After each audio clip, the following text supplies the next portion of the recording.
Hello, listeners, and welcome to another episode of the Fantasy Animation Podcast. I'm Alex Sargent. And I'm Chris Holliday. Chris, today, the functions as a kind of sequel to an episode we did a few years back, Yes. and another chance to revisit the unwieldy and huge territory of Chinese animation. Yes. Which is, for anyone interested in kind of global affairs or indeed just global media, will know that it's a huge market and there's a huge number of movies out there of which we have done no justice to whatsoever, other than an episode we recorded a few years ago with another guest on the Shanghai Film Studio. And we're going to revisit the Shanghai Film Studio today, but focus on perhaps its most well-known, or certainly its sort of perhaps most behemothing work of the last couple of decades anyway, Lotus Lantern. So it was, and we've got a guest we'll introduce in just a second to help us go through that wonderful text and kind of unpack it for us, sitting here watching it at home. Any initial thoughts, excitements to share with listeners before we get going on that, Chris? I always have excitement, Alex, about animation. Always excited to be here, isn't it?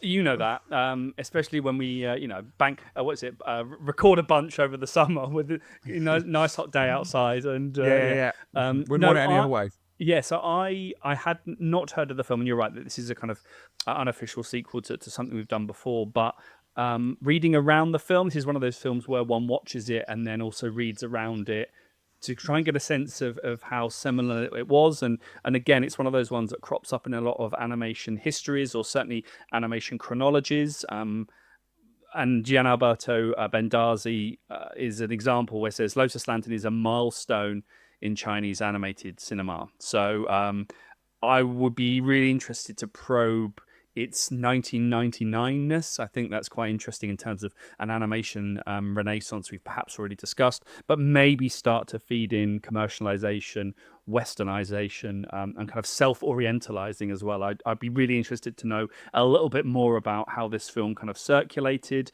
who its intended audience was for, whether it was successful beyond that. So yeah, this is one of those ones that I'm intrigued to dig into.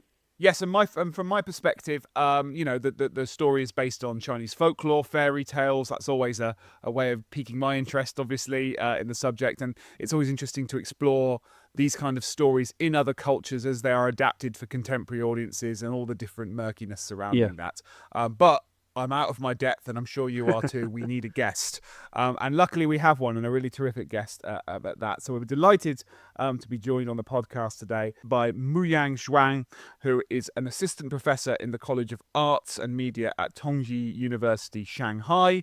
Muyang received his PhD in Cinema and Media Studies a few years ago from the Hong Kong University of Science and Technology, and he has interests in Chinese cinema, media, and visual culture in East Asia more broadly, but specifically focusing, luckily for us, on animation and cartoons.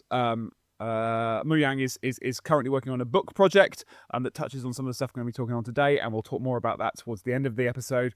But for now, Muyang, thanks so much for coming on the podcast and talking about Lotus Lantern with us.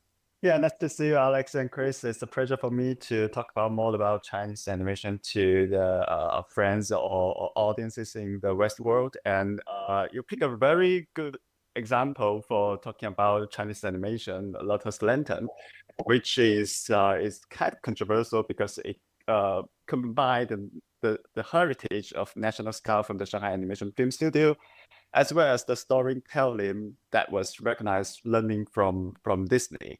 So it's a very good pick. Terrific. Yeah. That's good to hear. I'm glad. Well, that's a really good note to start with, because actually I think I've got a few notes as I was watching the film about how Disney-fy we can talk about this, and it's always tempting for us sort of sitting in the UK, because our frame of reference is so often influenced by Disney, to make those comparisons, and I'm sure we will. But it's nice to know you're giving us an open invitation to do that based on your understanding of this film as well. Before we get all there, perhaps just for listeners who I suspect most people listening today won't know about this film, or if they do know about this film, won't have seen it. So could you just, for those who know nothing about Lotus Lantern, what is it? What's the film? And why is it significant in the history of Chinese animation? Okay, first of all, spoiler alert, because I need Yes, to no, that's tell the absolutely fine. yeah That's absolutely fine. yeah Yeah, I yeah, yeah. need to tell Spoiler alert. tell you about the original story, because it's a story just like the recent viral blockbuster in China, The Naja Conquers the Sea, or The Monkey King or The Journey to the West. It's a story being told over and over again. So Lotus Lantern is also this kind of traditional Chinese folklore. It's about a boy. His name is Chen Xiang, who is a half-god boy. It's like Snape in Harry Potter. Is half-blooded prince. Yeah, his mother is a goddess. It's called San Shengmu, and his father is a mortal. It's just a normal human being called Liu Yanchang, who used to kind of like an academia. So their marriage was forbidden. So this is a very common theme for some Chinese Romance traditional folklore that, for example, like Chang'e, the goddess living on the moon, who was divorced with with her husband. And also there's some other story like Dongyong and the seventh fairy from the heaven. And also the cowherd and the weaver girl. In Chinese, we call them Niulang and Zhinu. We are going to celebrate the Chinese Valentine's Day, the double seventh day, which is in memory of this kind of romance between the cowherd and the weaver girl. So the being true lovers was forbidden and broken away by the superior power. So in this story, you can tell from the romance relationship between San Shengmu and Liu Yanchang is also follow this pattern. So back to the original story of Lotus Lantern, it has different kinds of names. One is called the Lotus Lantern, the magic lotus lamp, or the young boy who saved his mother from the Maohua, and there's something else. So it's more like the common theme and spirit that, like I said, the romance was got broken by some superior power. So here in this photo is the gods in the heaven, and here comes the major villain. So when Chen Xiang's parents fall in love, they have children. But Chen Xiang's uncle, who is a elder brother to San Shengmu, to Chen Xiang's mother, was also a god, a famous god who has 3 eyes. And the plot that San Shengmu and Liu Yanchang falling in love and being apart, forced by Shen, was presented as a kind of flashback or a prehistory in the opening scene of the Lotus Lantern. And then Chen Xiang grows up without knowledge of his ancestry. He has barely no memories about his brothers, and San Sheng was possesses a magical lotus lantern, which has a very very powerful light that can just scare away evil, including her own elder brother Shen. So Shen is afraid of that, but the lantern got lost and was picked up by Chen Xiang when he was kidnapped by his uncle to imprisoned in his palace. And his mother, Sansheng, was imprisoned beneath the Mount Hua, which is a real existing mountain. I think it's located in northwestern China, in the very famous city Xi'an in northwestern China. So nowadays there's still a temple in memory of this goddess, Sansheng. And Sansheng was she was known as the goddess of Maohua, and Shen just kidnapped her children, who is supposed to live in the palace on a very sacred mountain. So he was taken away from his parents, and Chen Xiang manages to escape in this film. So from the palace and taking away the magical lanterns, and after surviving some adventures with many very cute characters, like a little monkey, like a pet, that's Disney-esque, right? And also get trained by Monkey King. So he finally grew up as a very brave young man and wins the battle against Shen and split the Maohua with an axe and rescue his mother, Sang Shen. So this is basically the whole plot about this story. And there were a lot of other adaptations. If you want to know more about that, you can find in live action film, in animated series, and also in TV series. There are a lot of different versions. Yeah. Okay, that was actually going to be my follow-up question, insofar as and you know, an amazing summary of a film in which there is lots going on, I think. But obviously, if this is a story that is sort of familiar or is famous within traditional Chinese folklore, I suppose my follow-up question was going to be: has it become a sort of milestone at various moments with regards to adaptation and because I'm thinking of what it means for this studio in the late 90s to make an animated film sort of in the mold of a Disney feature, but also let's not forget what else is happening in the 90s with regards to the rise of Pixar and DreamWorks and so forth. I'm wondering, is this, obviously the film was adapted. I was going to ask, was the film adapted at various moments, and presumably therefore this is not the first animated adaptation of this story, or is it? No. Yeah, I think you mentioned it right. It's about the moment or the timing. So according to Wu Weihua's book about Chinese animation, the film was it was a project, one of the project proposed in the mid 1990s, which is Right. was like a 1995. So it takes almost 4 years to make the whole film got released. So in 1995 is kind of a very critical year for not just for the Shanghai Animation Film Studio, but also for the whole. As you may know, in the socialist age, we have a state-owned film production system. So all the film studio was owned by the country, by the state. So everybody was working like we have a special term like the cultural workers. So they work for the state and the state paid them. But in the mid 1990s already, in the second or the third decade of the Chinese reform and opening up, which is quite critical for the rapid rise of the Chinese economy in recent years. So in the mid 1990s was about marketization. So the state-owned system has to gone through a lot of changes to adapt itself to the changeable, the different modes of economy. Lotus Lantern appears to be one of the projects that we need to produce a commercial or more commercial oriented animated feature film that could be competing against Disney. And in 1995, I think it's the year when The Lion King was released in China. So we need to make something to compete against Lion King. Yeah. And that's I think that's also verified by some of the leaders from the Shanghai Animation Film Studio. Also the director Chang Guangxi, they mentioned that they want to do something like the Chinese Disney. Yeah. Yeah.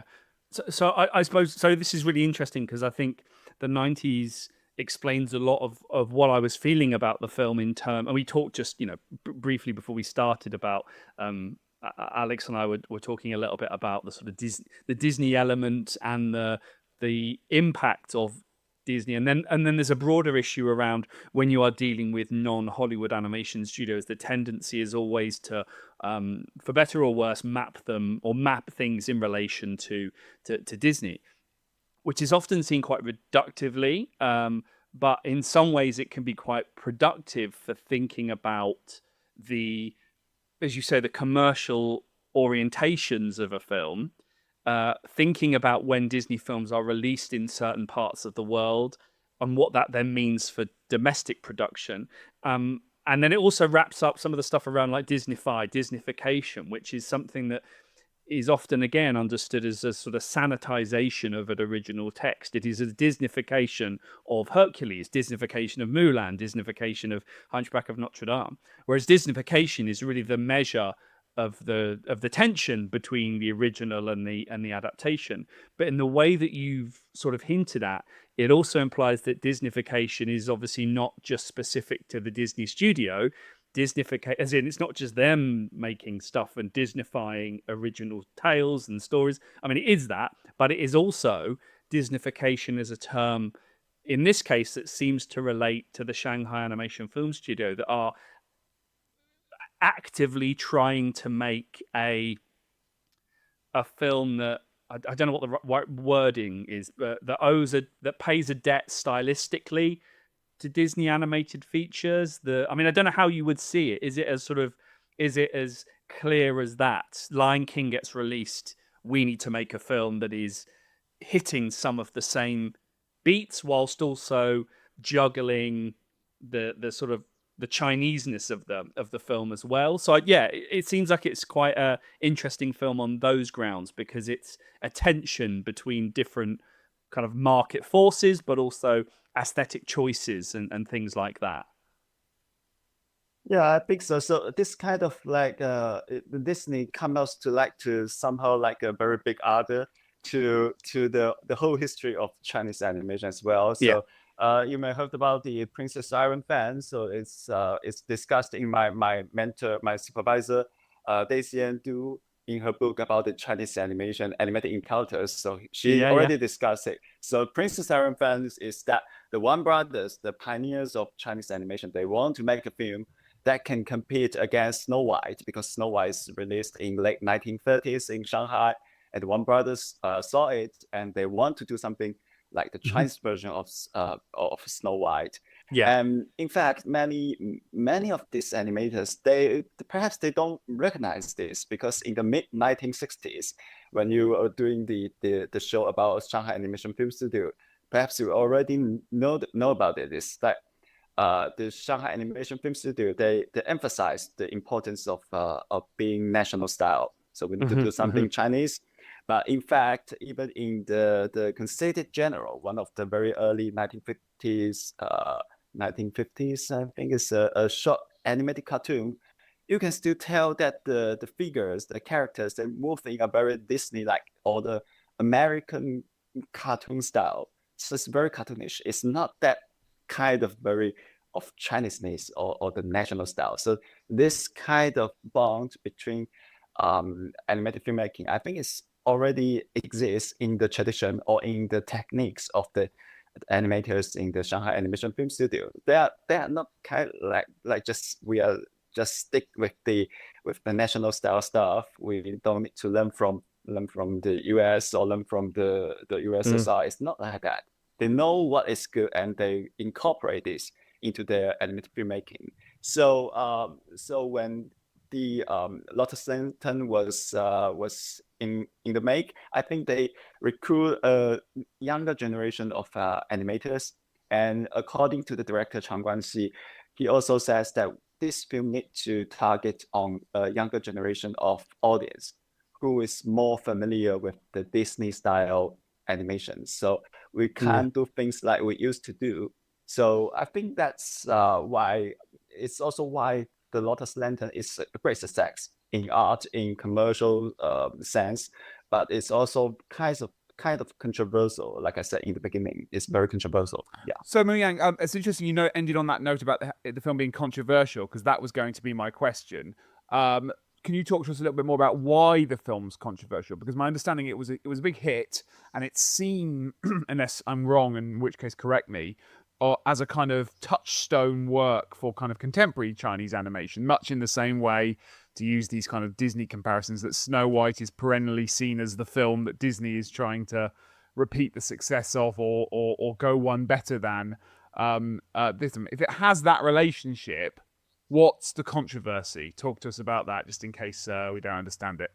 Yeah, I don't think we need to get back to like the pre-Shanghai Animation Film Studio tradition, because that at the time the things are more international. So that's also something discussed by Daisy already.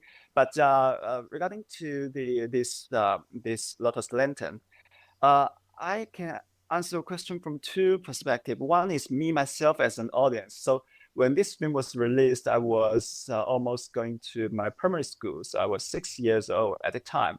And me and my wife, we were both a big fan of this film when we were kids.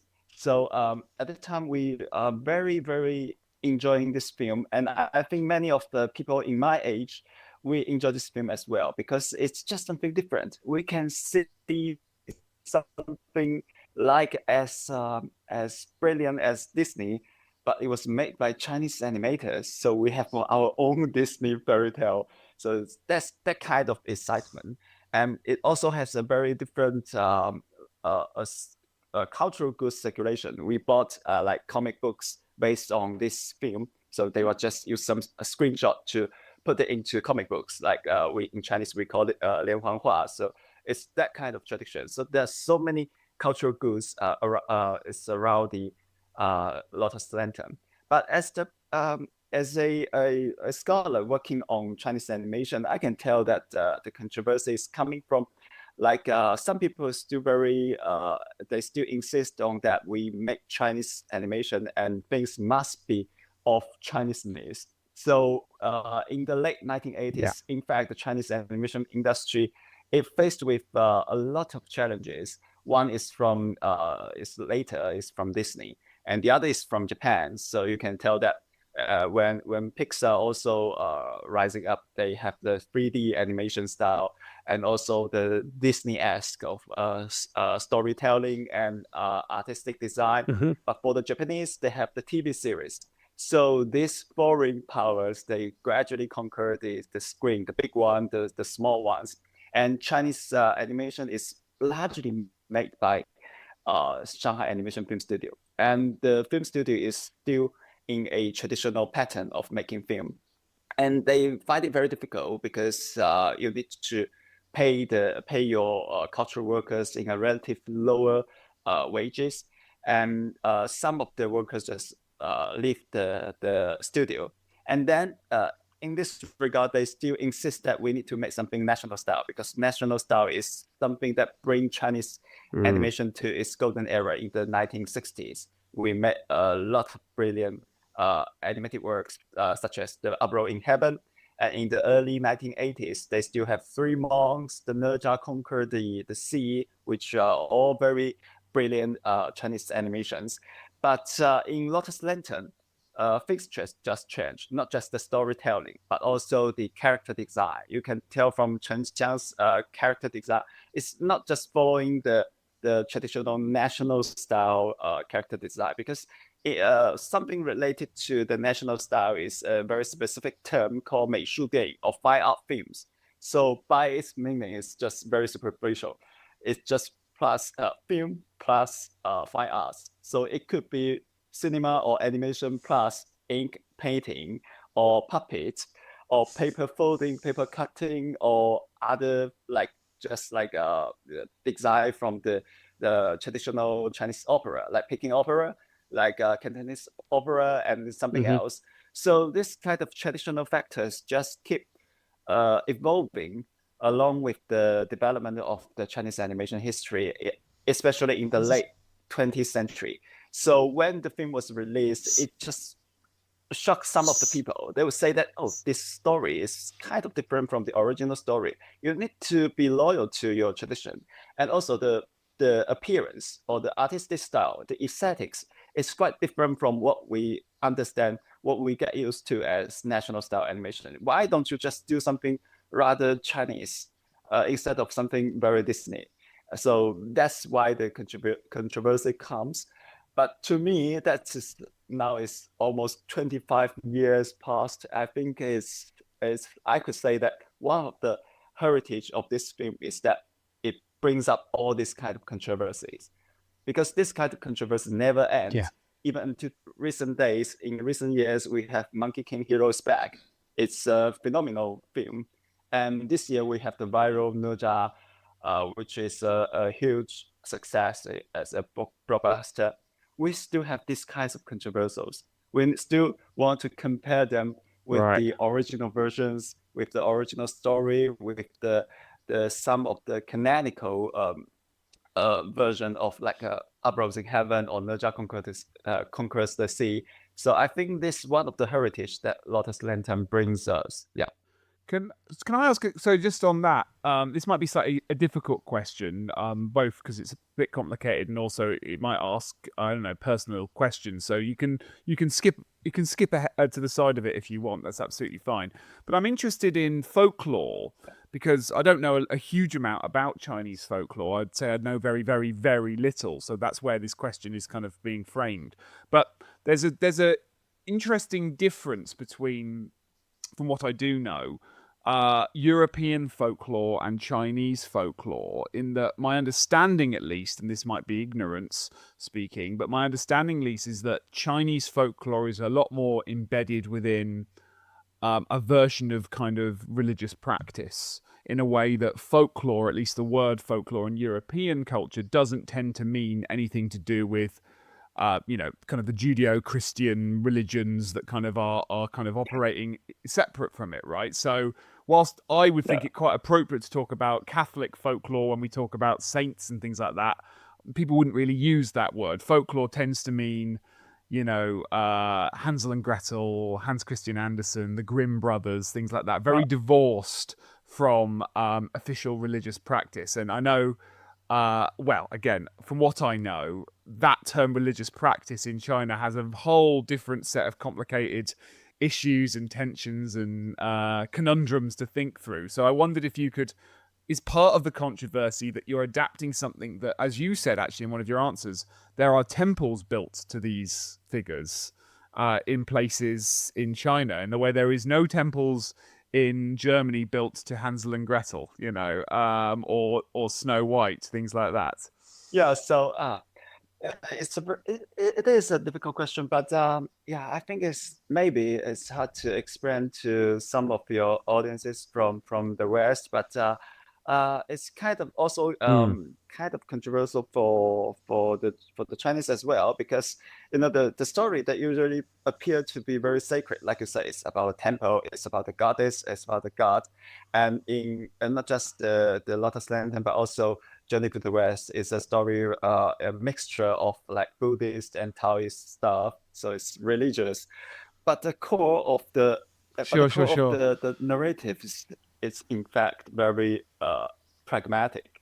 So you can tell from the story, because the marriage, the true love between San Shengmu and Liu Yanchang, who are Chen Xiang's parents, they would just like try to break the law, and by claiming their romance, their true loves, it's something that people writing these stories, they have this kind of spirit to fight against the superior power. So perhaps in the ancient times, it's about the patriarchal, the hierarchical social system. So it's back in the old days. And this kind of spirit, or the core of the narrative, was somehow continued, because in the long 20th century, China is in a very long revolution, or at least revolution as some kind of a claim, as some kind of political correctness. And this kind of spirit to fight against something superior, seemingly superior, is kind of welcomed by the Chinese people. So we love to hear a story about someone fight against a powerful figure because of their true love, and that's something that can get people evoking. So yeah, it's like the sacred appearance, but with a very pragmatic core in these stories. Yeah, because I have lots of thoughts around this sort of tension between, well, the controversy that you mentioned, but also this kind of tension that exists not just between the film and its aesthetic style and notions of tradition, but also I suppose the potential for a national cinema or a national style when it is seen to perhaps bend under the weight of these external forces, that there's somehow a dilution of this this national style or spirit that you discussed. And working for a journal where we get a lot of submissions about Chinese animation, a lot of them are about I wouldn't say the unevenness of the Chinese style, but how the Chinese style is in of itself sort of held a little in tension, and that in and of itself is quite interesting to discuss when it sort of transforms and moves through time. And it's really nice that the debates that perhaps were circulating around Snow White and Princess Iron Fan, of which there is an excellent chapter on Iron Fan and a book on Snow White, edited by a certain someone. That's my little plug for that. But it seems like those sorts of things then repeat themselves in the late 90s, when you have a film that is coming off of the back of Pixar and DreamWorks, the return of Disney in this time, and I suppose a re-emergence of a particular kind of commercial mainstream animation aesthetic. And certainly when I was watching Lotus Lantern, I was trying to figure out what it reminded me of, and I was thinking about the sort of character designs and wondering if we can plot a little more of that controversy. Is there a sense, and I don't know, maybe you have an answer to this or can speak to this, but when we talk of Disneyfication, what do we really mean? Do we mean the plot? Do we mean the musical numbers? Do we mean certain kinds of relationships, anthropomorphic kind of side characters? Or do we mean, I suppose, at the level of design, the look of the characters? And I'm reminded of some of the debates around Aladdin, that this is a sort of Tom Cruise version of the Middle East. This is what a young. So I'm just wondering, when we talk of this, we need to make a film that is commercially oriented, that is maybe look with one eye on Disney. For you, it would be interesting to get a sense of where you see that relationship with Disney, or that creative industrial bargain happening with the Disney studio. Is it something that's happening at the level of kind of story beats and formula, in ways that is corrupting the traditional folk story? Or is it happening at a level of aesthetics, where the characters themselves are designed in a way where there is a sort of a kind of a westernization happening? So yeah, I'm just interested to know where you see that measure of the Disney influence, let's say. Yeah, cool question. Because as a Chinese scholar working on Chinese animation, I used to confront with this issue very frequently, because I have to explain to reviewers, to editors, that hey, Yeah. what is national style and why it comes westernization matters to Chinese animation, especially during the so-called post-socialist period. But to the case of the Lotus Lantern, yes, I think the one of the main thing that made this film different is the acting of the characters. So in some of the Chinese animation, especially those Chinese animated feature, because one thing to pop in is very interesting, that we have a long tradition of making animation, but we always faced with the problem of making an animated feature film. So we have Princess Iron fan making in the 1941, and it was 3 decades later, in the 1960s, we made the Uproar in Heaven. So it's another animated feature film. And then in 1980s, we have Naja Conquer the Sea and some other Monkey King topic feature film. And then is Lotus Lantern at the end of the 20th century. So you can tell from this film that the previous animated feature film, the acting of the actors, they were still following a so-called national style, or so-called the 美术电影 or fine art film style. So you can tell from like how the animators learning from the acting style from Peking opera. So it's kind of stage art, like the theatrical art. It's they have the gesture, they have the pose of the characters. So it's not like Norman McLaren's famous quote that animation is about movement. But in those films, it's not just about movement, but also about the gesture. In the Chinese term is 亮相. You need to show up on the stage. So it's from the opera tradition in the Chinese context. But for Lotus Lantern, you can tell that even though nowadays, if we rewatch this film, you'll find that the movement, the acting of these characters seemingly very poor. So yeah, it was due to the technical issues or something like that. But the acting was already a very cinematic style. Well, compared to what I call the Peking opera or the Peking opera tradition. So they less on the gesture. Even when the scenes featuring Monkey King, so Monkey King show up as a Buddha. So it's the story happening after the journey to the West. But Monkey King was not acting like in the Uproar in Heaven. So in Uproar in Heaven, when he fights against the Erlang Shen, which is Chen Xiang's uncle, they have a lot of different pose or gesture when they fighting against each other. But in this film, it's not. So it's getting more and more, if we can say it, more cinematic. And the other thing is about the plot or the storytelling. So to portray Chen Xiang growing up from a very brave kid into a young man, so they use, like Chris just said, use music. So music is also another reason why some people will say this film is a little bit more modern compared to those national style films. So it's this kind of modern, so it's roughly equals with Disney-esque animation. So yeah, I think it's also why this film kind of refreshes our generation of audiences understanding of what a animated feature could be like. Well, Yeah.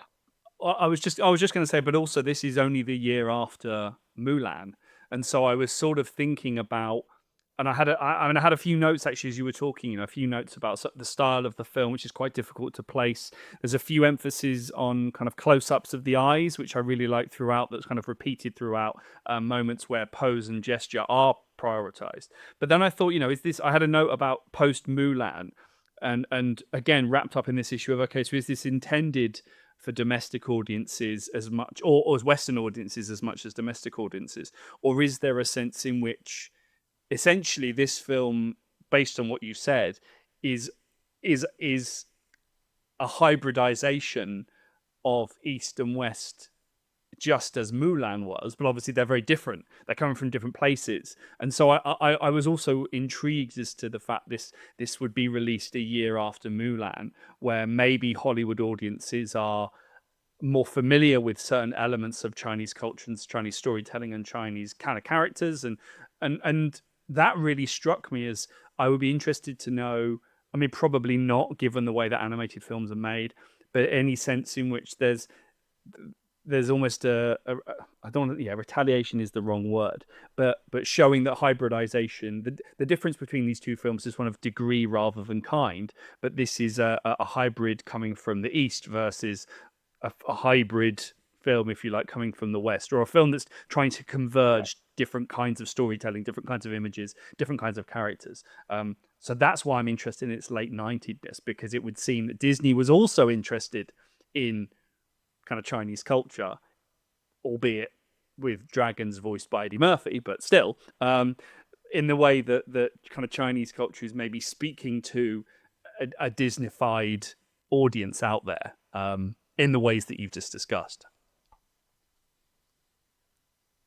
Yeah, so I think you mentioned hybrid in a very correct way, because it was still kind of a very well, I wouldn't say it's peaceful, but I think at the time the United States gets on well with Chinese government.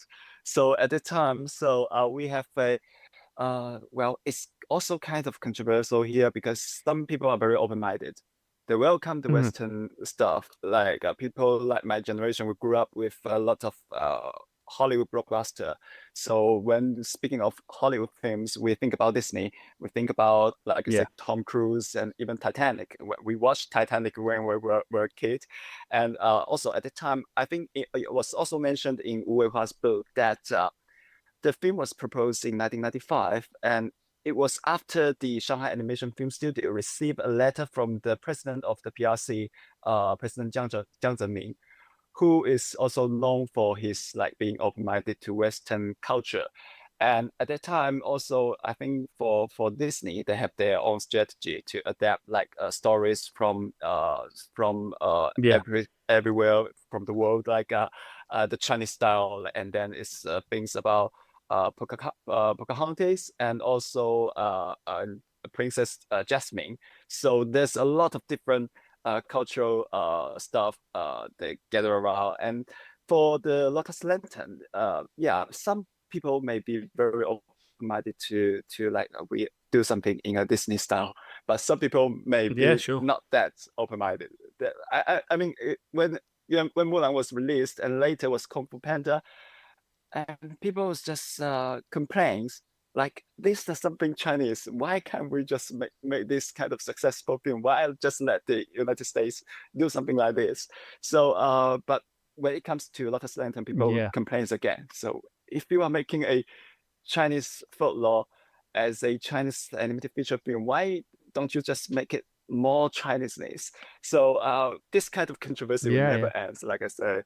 So even until today, the things just change a lot, and the context change a lot. The Sino-American relationships change a lot. We have our own fashion of storytelling here in China, but Naja is still, it was successful, but it was also controversial. So it has nothing to do with what exactly the artistic aspect is about. It's more about some contextual issue. So yeah, that's about the Lotus Lantern. So is it a problem then? I guess quite obviously it's an issue of ownership, right? So or at least authorship in the sense that there's one thing Disney, a foreign quote company, doing what it wants with Chinese culture. There's another thing, a nominally Chinese company doing things, choosing to westernize or make clearer or Disneyfy or whatever word you want to throw at it, Chinese culture itself. At least it's Chinese culture or Chinese authors doing the doing this time, as opposed to it being done to you. Yeah, partially. I think even like a few years ago when Disney they want to adapt the Mulan into a live action film, and there was still Sure. this kind of controversial. It always exists. So yeah, we have nothing can do we can do about that. So this kind of controversy cannot be controlled. And given the context of the late 20th century, so China is is in its status is getting rising.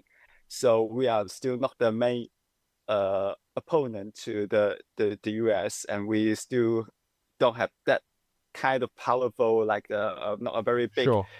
economy. We don't have a very big economy, and we are not that prosperous like we are today. So Yeah. yeah, it's not just about like the ownership, but also kind of about the strategy to how to show our culture or how to show our tradition in a so-called proper way to the world and also to the domestic market. So this kind of balance is always hard to find for the Yeah. animators. Yeah. I guess I'd be interested then, has the reception or the legacy of the film, well, I'm sure it has changed over nearly 30 years, but how? Because I can imagine some of the kind of practical compromises that we're talking about that the filmmakers needed to make in 1999, because this is a big budget animated film, and one assumes the domestic market at the time was perhaps, or they were worried that the domestic market wouldn't necessarily sustain um, that kind of investment. So there would need to be a way of selling this abroad or selling or internationalizing it. These days, that's probably less of a concern to animators, right? In that I suspect the domestic market rivals slash golfs, or at least some rivals, the American market. So you could make this thing purely these kind of movies purely for a domestic Chinese market, and lots of films are, right. They very rarely get released here in the UK, certainly, unless you're seeking them out. Does that change how one sees a film like this, or is it still does it still hold that kind of place in culture because of it? No, I think the legacy, if we're talking about the commercial strategy and also the commercial success of this film, is also targeting on the domestic market. So it's like we need to make something out to we need to make something for our domestic audiences, and they did it. So I think I checked the numbers. So the budget was 12 million RMB, and the box office is 29 million RMB. So which is good because it was just screened in the mainland China and also in Hong Kong. So, but after that was at the turn of the 21st century, there was kind of a blockbuster fever in not just Chinese animation but also Chinese cinematic industry. Like this kind of technical anxiety always exists in Chinese film world, in the film industry, because I think it's from Jason McGrath's book about the blockbuster and the use of like the CGI in Chinese cinema. He mentions this, that the Chinese people always want to make a film that looks the term is industrialized enough to be competed against the Hollywood Yeah. standard. So we need to make this kind of blockbuster CGI film. And of course, we did it. It's just a development of techniques. And it was in the early 21st century that the whole country was enter another current of filmmaking. We want to see more blockbuster ancient times martial arts Chinese live action films. But for Chinese animation, it was not that hit, or at least the Lotus Lantern did not bring things, get things warming up, because after that, the Shanghai Animation Film Studio it encounters kind of setbacks, very a lot of difficulties in operating this film studio. They recover recent years because of some very successful trying in making animated shorts and also animated feature. But it was until the later stage of the first decade during the 21st century that Chinese animation was getting well. So there was some kind of representative work like Kui Ba, and then later was Luo Xiaohei and also Monkey King Heroes Back. So at the time, so the whole market looks way better than the early 21st century. Yeah, I actually, just going back to your question of technology, I was sort of struggling to work out the techniques involved in the film, because at some moments the sort of hand drawn cell animated quality came through, and then in other times with sort of the use of the camera, and then I think towards the end of the film in the kind of climactic battle, and some surprising moments where I feel like there's like a laser at one point right at the very very end. And so I was sort of, on the one hand I thought, okay, one could read this film, as you were talking I was thinking one could read this film as Chinese animation talking about, given the themes of the film, you could say, well, is this a film about a way in which stories have been told by other parts of the world? And in the story of wrestling back control and heritage and tradition and family, is there a way somehow of reading this as a way of Chinese animation reclaiming some of the stories that have been dispersed in different parts of the world? And then I was also thinking about the technological aspect and how the film was made, and it looks very. And again, a lot of people writing on the film. Xiaoping Chen's book on Chinese animation talks about the success of the film, I suppose, in various different capacities. But all of the sources that he cites talk about, and Bendazi is one of them, but there are a few others, talk about the success of the film in relation to how it kind of looks like a Pixar and Disney film, where it hits those beats whilst at the same time including enough of its sort of what does Stephanie Dobley is the film's one of the two recent examples. The other is Journey to the West, which you mentioned, challenging foreign Disney/Pixar content for popularity, and others argue that it combines the commercial formula of Disney with the narrative and characters of a traditional folk story. But I'm wondering how the technological aspect plays in here, because I'm assuming that it was cell animated, but it had digital effects. Do you know anything about the sort of technology that was made to produce the film? Because that also has a sense, I think, of you talked about modernity, and part of the way this is a modern Chinese film is maybe using some of the techniques and the technologies that animation is kind of where animation is in the 90s. But do you know anything about how the film was produced in terms of its techniques? Yeah, I think one of the very a representative thing about this technological development was the opening scene. So it was like using CG to portray the temple where the San Shenfu and Liu Chang lives, and then Langshen just show up and just to punch them, and that scene was made. I think it's clearly by CG. So I think this kind of is sort of like the experiment by the Shanghai Animation Film Studio, because it was something new to them.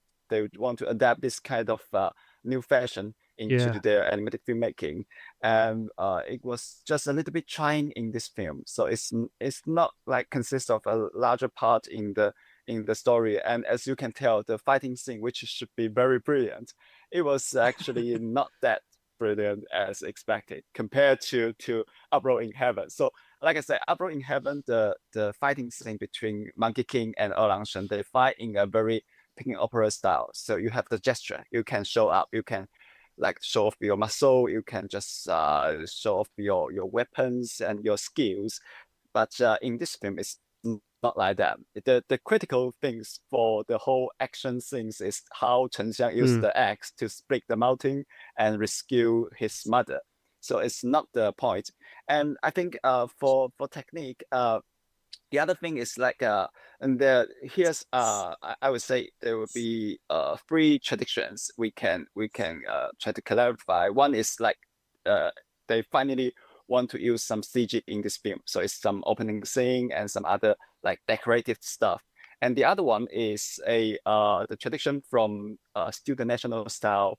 So you can tell that the Monkey King's appearance is very much alike in the Uproar in Heaven. So it's the classical Monkey King faces. So it's not difficult for the animators to design this character again. So they don't need to use anything new. They just put the original faces, the most well recognized Monkey King faces in this film. So that's the national style tradition.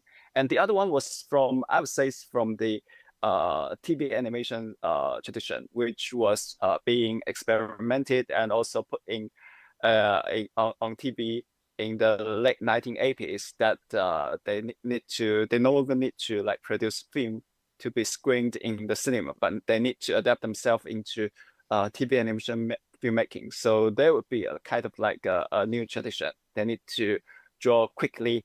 They need to screen their episode very quickly, like week by week or day by day. So they have this kind of compulsory work. So they have more or less like the Japanese limited animation style. So you can tell from the acting of Chen Xiang and other characters, they were acting like just like the characters in those TV animation series at the time in the mid 1990s Chinese screens. So I would say there was three kind of traditions or the way of animated filmmaking in this film. Yeah. That's fascinating. How does that then map? Because the one sequences which felt lots of the film does feel very. This isn't a derogatory thing, but it does feel very kind of okay. It's kind of like Hercules. It's kind of like the Lion King in parts. It's got these kind of various template. The monkey sidekick. There's this trickster figure, isn't there? That at first we meet, and he's dastardly, but he's kind of wacky and funny and wisecracking, and then we kind of he's actually got a heart of gold or whatever.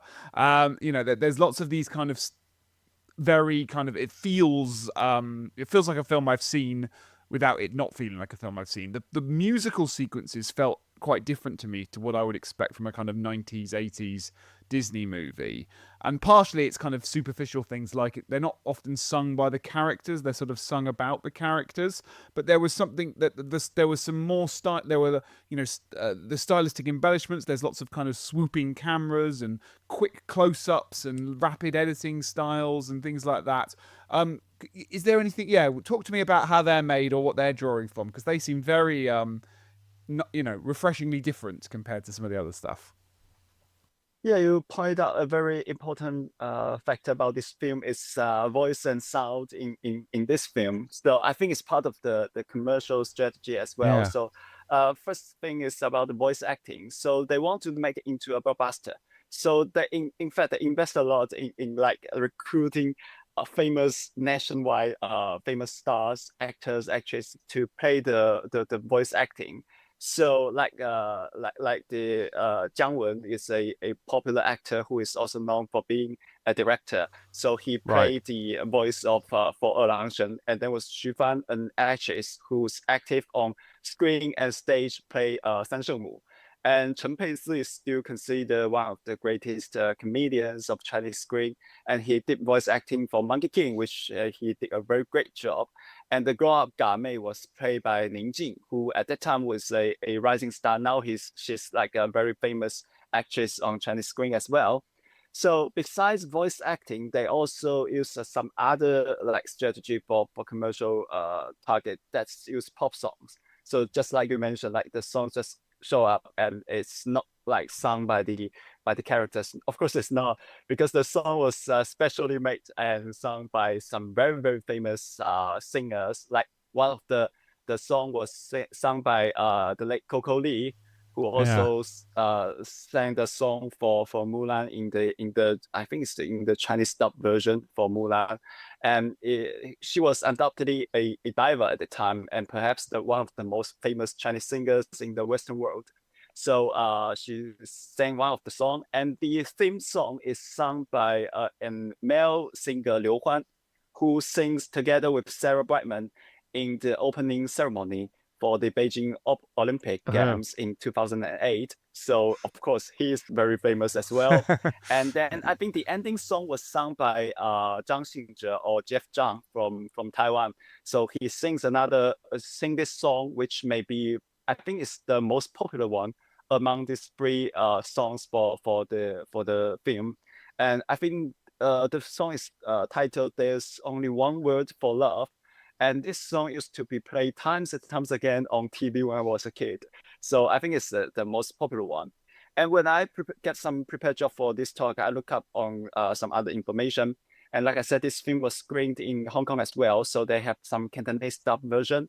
And they also invited some very famous singers from Hong Kong to sing these songs. They remade the songs for this film. So you have like Joey Yong, Nicholas Che, and also Cecilia Zhong and Nick Jongafai to sing the songs. So those are the big names in the Hong Kong and also the mainland Chinese entertaining world. They sing the songs when the film got released in 2000 in Hong Kong. So I think they did it on purpose. We need to do something like commercials, so let's go for it. So they invited these big names to do that for them, and it's kind of successful because it can attract not just kids like me, because when my parents take me to the cinema, they also need to get something familiar. Otherwise, they just like take the kid to the kindergarten. They just know nothing about this film.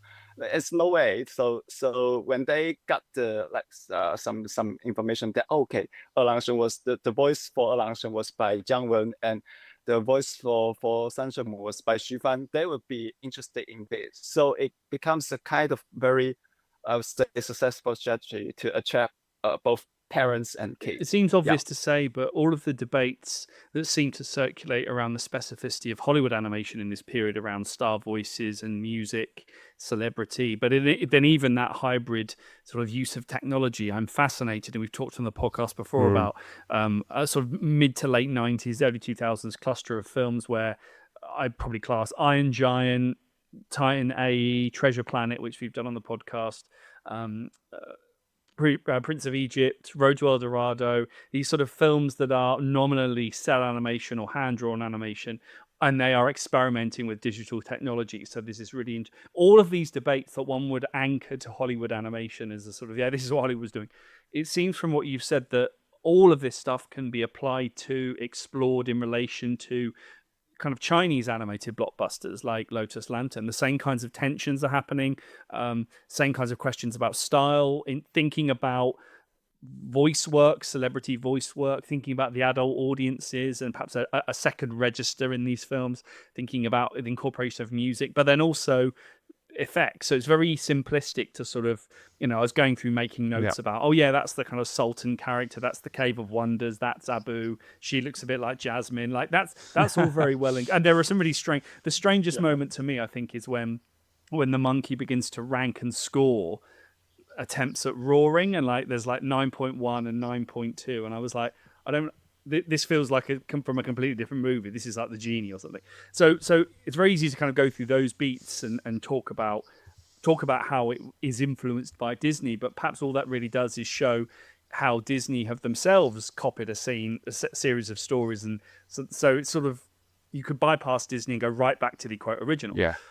But it seems, as I said, all of this stuff around voices and sound and celebrities and music and integration of different kinds of animation styles, all of this is happening in a film like Lotus Lantern. So it's, as I said at the start, it's sort of sitting at this Venn diagram of all these different forces that suggest a particular kind of expansion of animation. So I find it quite curious to watch, but really interesting as a combination of well, as it said, lantern and man syncretic, like this kind of combination of different things that were happening. And links to kind of Felix the Cat and transformative bodies and trickster figures and all that sort of stuff.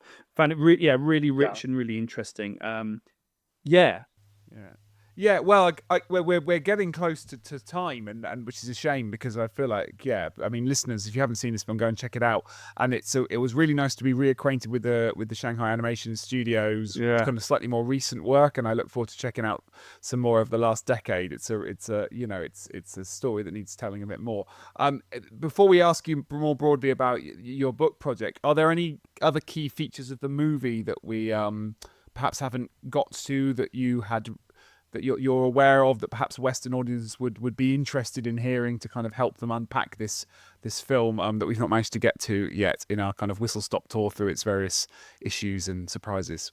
Yeah, one of my favorite part in this version of Lotus Lantern, I recommend you to watch very carefully with the scene that Gamei, the tribe girl, and her tribe was forced by Erlangshen to do the heavy labor job to seemingly mission impossible Yeah. that they should build a statue for the heaven gods. Yes. And there's a more or less a horrifying scene. I would say it was Yeah. very horrifying when I was a kid. When I saw it, and it's kind of bizarre to watch this kind of scene happening in a stimuli children friendly Yes. film. So Yes, it's very strange. yeah, It's a yeah, sort of flashback scene, isn't it? And it's it's the protagonist's love interest, and it does this horrific kind of flashback of this thing. Yes, please carry on just to set the scene. Yeah. yeah, and that you can see that Erlangshen's dog is eating out the whole moon, which it was told in a Chinese saying that heaven dog is the moon, 天狗吃月亮. So it's our ancestor talking about total eclipse of the moon, and but in this film it rightly portrays how the gods suppress the mortal, and again it's like the common theme. This kind of Chinese legend or fairy tale they want to express in these stories. And the ritual scenes that Game and her tribe playing with fire is also quite astonishing to me because they use this kind of ritual. They crafted an axe which helps Chen Xiang to split the mountain and rescue his mother. So I think for me, this thing is the most, like I said, most attractive and most Yeah. astonishing part of this film, and perhaps it's one of the also the heritage of the national style. So we just portray something authentic. That could be like some information, some knowledge, or something they collected, the artist or the animators collected when they do some field work in like some ethnic minority groups. So perhaps they learn from them, and also they want to portray this kind of authentic issue.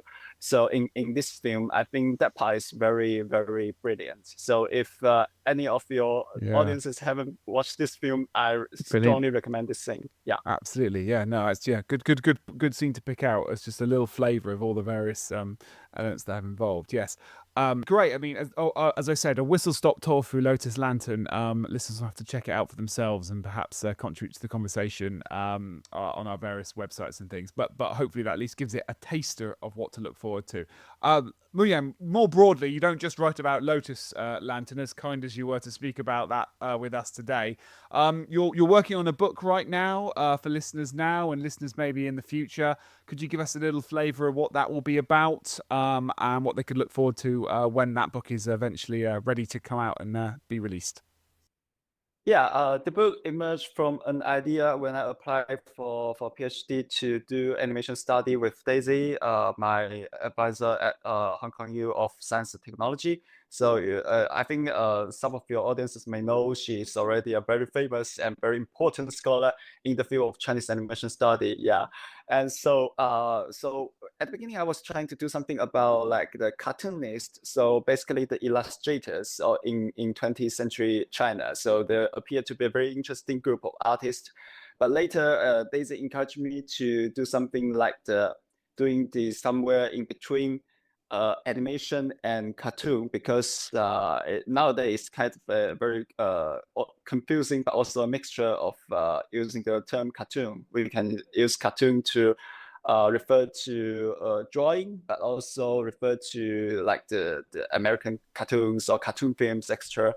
And in the Chinese animation history, also there was a group of cartoonists who were eager to make their own animations. So, like I said, Uproar in Heaven, the character design of the Monkey King was it was designed by a cartoonist, Chang Guangxi.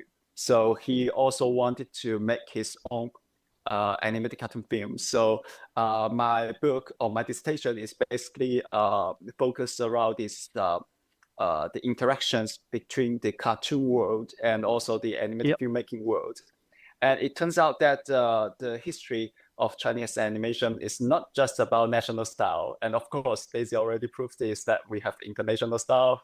And for me, I think I try to dig out more how like the cartoon, the term or as an artistic style was used in Chinese animated filmmaking. And you can tell even during the heyday and the so-called golden era of Chinese national style fine art films or animated films, the something cartoonish always existed, and it was persistent even to today. So this is the major target I want to find out, like why cartoon matters to Chinese animating filmmaking. Amazing. Yeah. Okay, terrific. Well, listeners, as I say, people tend to listen to this sometimes immediately and sometimes in the future when they're catching up on the back catalogue. So for those in the future, check out Muyang's book. It'll hopefully be out at some point, but let's not rush him. We want it to be good. So it sounds amazing. So terrific. Okay, other than that, then, Muyang, thank you so much for coming on the podcast and talking to us about Lotus Lantern. It's been an absolute pleasure. Yeah, thanks for having me. Forgive my English because I haven't spoken English for quite a long time. Yeah, English is perfect. And much better than my Chinese. So I assure you. So really, really wonderful. No, absolutely terrific. And you did an amazing job helping us understand the movie. You can follow us at fantasy-animation.org. You can find us on social media at FanAnim Research, FANANIM Research. You can use that same handle, FANANIM Research at gmail.com to suggest future episodes, footnote episodes, and feedback. Is there some more Shanghai films we should be watching? Sounds like there is. Which ones, in what order, and do you want to help us? Let us know. You know where we are. Otherwise, we'll see you next time. Bye.